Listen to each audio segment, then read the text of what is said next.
So hi everyone, this is part 2 on how to make your flash mask. If you want, you can go and check out part 1 to see how we made the whole front base, side section and half of our top portion. Okay, so this is actually where we're filling in right now. You can see on my right side, the side is filled in, and on my left side there is a big gap. Okay, so this gap is about to be filled up right now using this piece of Peltex. Now, Peltex can be found in a Hobby Lobby in the US. What you can use is cardboard, EVA foam. I got some messages about using Warbler. That is a brilliant kind of material to use. Unfortunately, this is cheap cosplay. So right here, I actually just press the piece nice and tight together using both of my hands and my fingers. And then I actually place the hot glue in the back. Okay, so I do not glue any pieces together yet. I tightly push them together, pressing my fingers together, and then slightly place small amounts of glue in the back. So if you haven't watched part 1 already, I explain it in great detail. Placing small amounts of glue in the back helps tighten it together. Also give it around 30 to maybe around a minute. Let it cool down and that'll turn to nice hard plastic. Okay, so I do this for every piece. It is a time consuming process. You can see right now I'm listening to music, so don't forget to watch a TV show or a movie. Or watch things on YouTube. Completely up to you guys. So piece by piece I do this, placing small amounts of glue using the hot glue gun. You can maybe use some Yoo-hoo glue or normal super glue, anything that's a good adhesive, and then maybe placing some duct tape or masking tape in and around the back. Right now what I'm doing is using the shiny linen, and that's just using for dresses, more specific for Irish dancing dresses. It's thin, shiny black strips of fabric, and that's just going to be placed over the glue lines to help strengthen and structure my mask up. You can actually see throughout the whole mask I've did this for each line individually, and it really does help my overall base. So you can see right now all the black lines and the pattern that they take. My mask has overall a really nice curve on a roof portion. So you can see we're building it here, going diagonally backward, and this is going to be going for our spike. So you can see if the Ezra Miller mask, if you look up some reference pictures on Google, I have a nice curve that's going into a spike at the back. So it's actually taking a triangular shape. Alright, so a big giant triangle on the top with a nice curve for your forehead. Here is the side section and the top portion. What we're about to now build is actually our chin portion.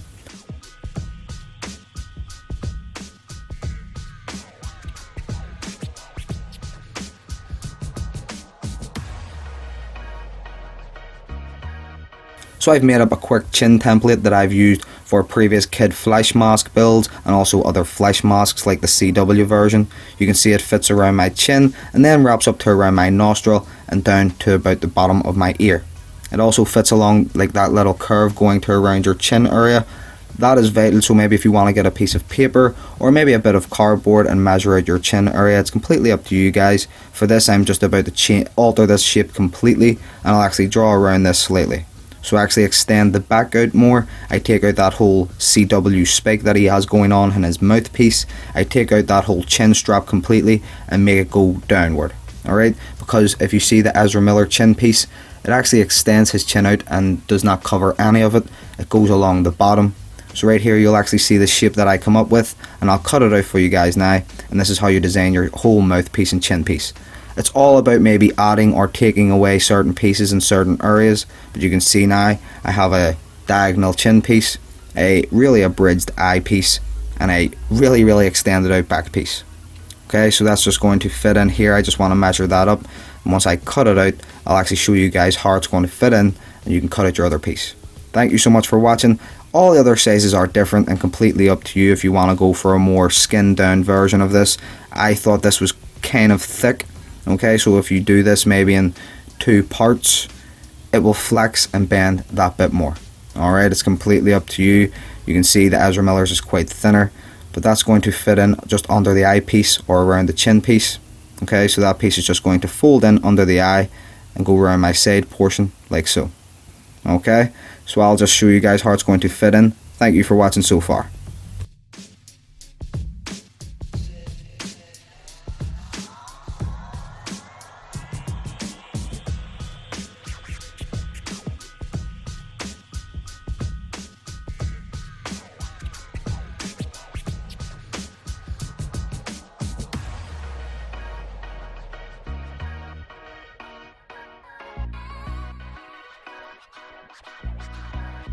So I've altered the shape and actually thinned it down that bit more, as you can see, cut it out a bit slightly, and actually my chin strap is a bit thinner.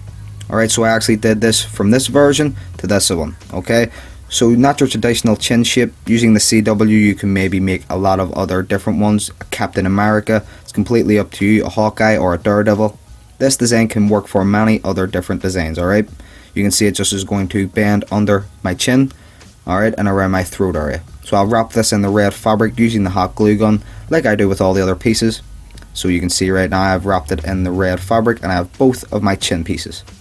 Alrighty, so these are actually just going to be glued in around the cheek area, and I've actually marked out with a pen, you can see in here, where they will be placed.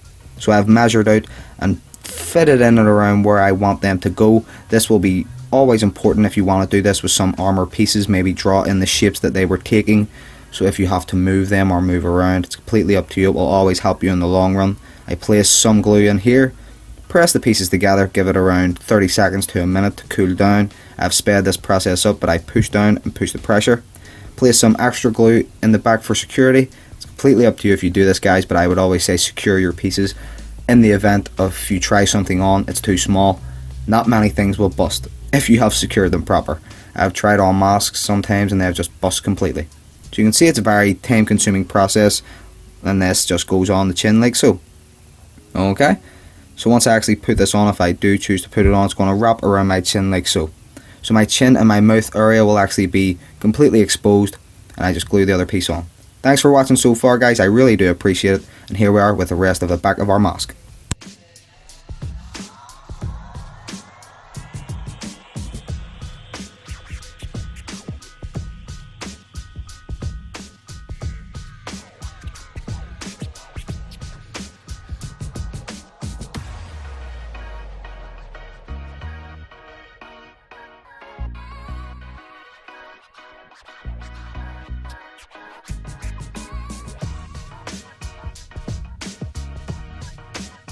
So if I fold both of those straps underneath my chin, I have that nice open exposed mouthpiece.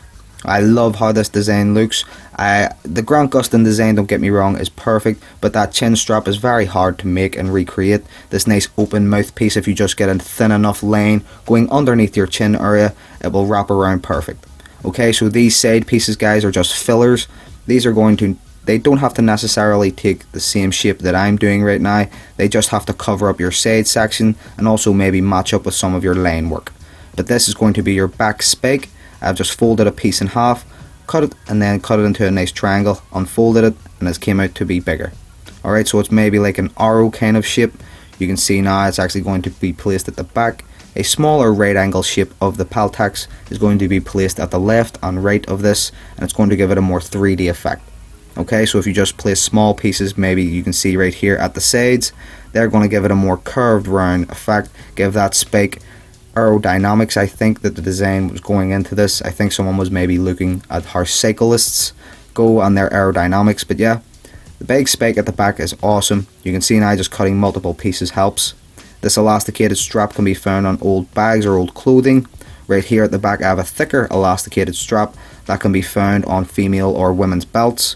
This whole mask build has just been a time consuming process, but overall it is worth it in the end. Right here, these are going to be your side pieces again. These are just going to be filler pieces. I wrap these in the red fabric as always, and they're just going to be placed in here at the back. So I have actually wrapped and glued on the spike, and that's just going to be a filler. You can see that's just going to curve around and meet up my back spike. Okay, so that's actually going to be overlapping. You can see right here on top of the actual mask itself. It doesn't have to be matching up with your line work. If you do not want it to, you can overlap these pieces. But this is creating a nice spike here at the back, like I said, for cyclists. Alright, I think this is what the whole design was about, the aerodynamics. And here I'm just about to glue this on. These are for your side earpieces, guys. So for the side lightning bolts, his aren't technically lightning bolts, they're more diagonal lines. So you can see right here I just draw and get a ruler with a pen. Draw these diagonal lines, or right angles should I say, straight right angle lines, and they are two right angle lines layered on top of one another. You can do thicknesses how well you want or how dense you want. That's completely up to you, everyone. And here we are with the rest of our Ezra Miller mask.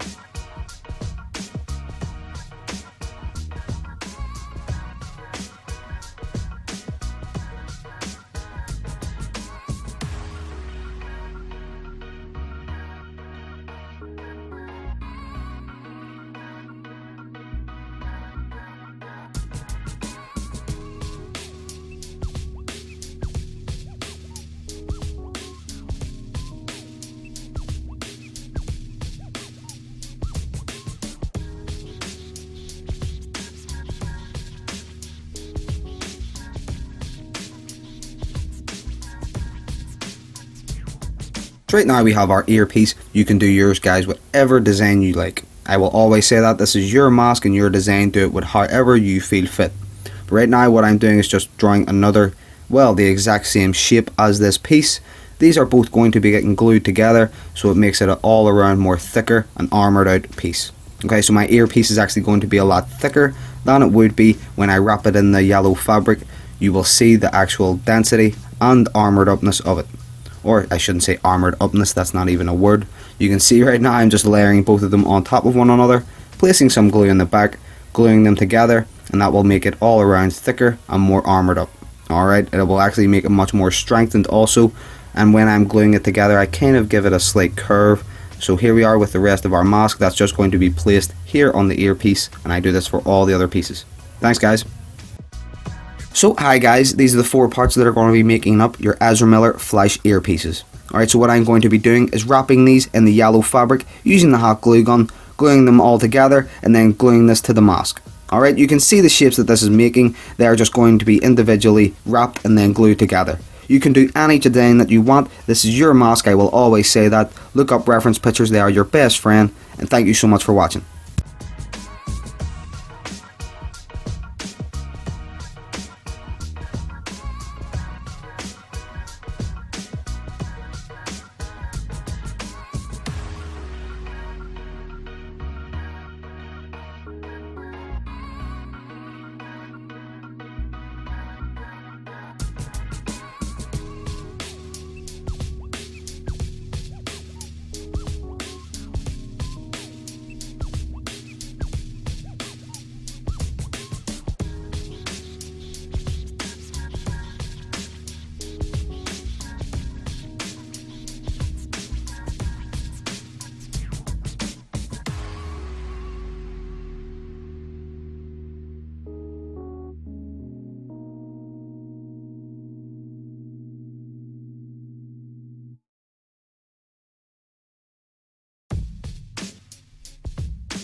So right here guys, here's a 360 look at the mask once I'm fully done with it. You can see I have the earpieces glued on right now.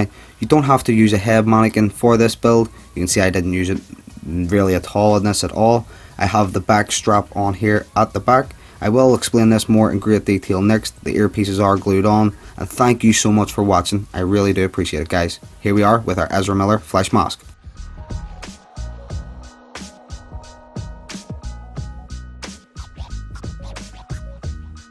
So hi everyone, as you can see I just demonstrated my whole mask and just did a whole run around. You can see I have the elasticated strap here at the back that I got from an old belt. Okay, so I'll actually show you the old belt right now. You can see right here, this used to be an old belt. It is an elasticated one, it's usually used for women, but I had got it. It was an elasticated strap, went with the suit. So that just goes around the back here, some Velcro right there. On the inside, there's some Velcro. That just sits in like that. Okay, that gives it a nice tight overall fit. Then we have some Velcro right here that I have to clean up some bits on it, but you can see the Velcro just sits over, folds onto that right there like that. Pardon me, I'm only after my dinner right now. Pardon me. So we'll just try it on right now. I have a nice elasticated chin strap right here, or just a piece of an elasticated chin strap that just folds in like that. Like I said, into the side, and that just goes onto my head nice and snug. So I'll actually fold this over here, and you can see I have my head spike.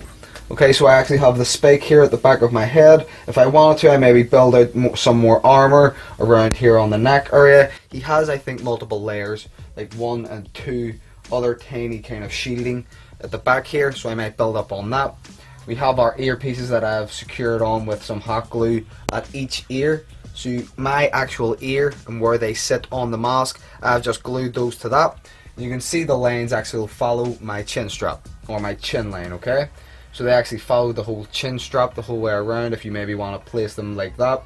the whole mask maybe will flow better. If I lift my head up, I do apologize for this lighting, but if I lift my head up, you can actually see my whole open eye area.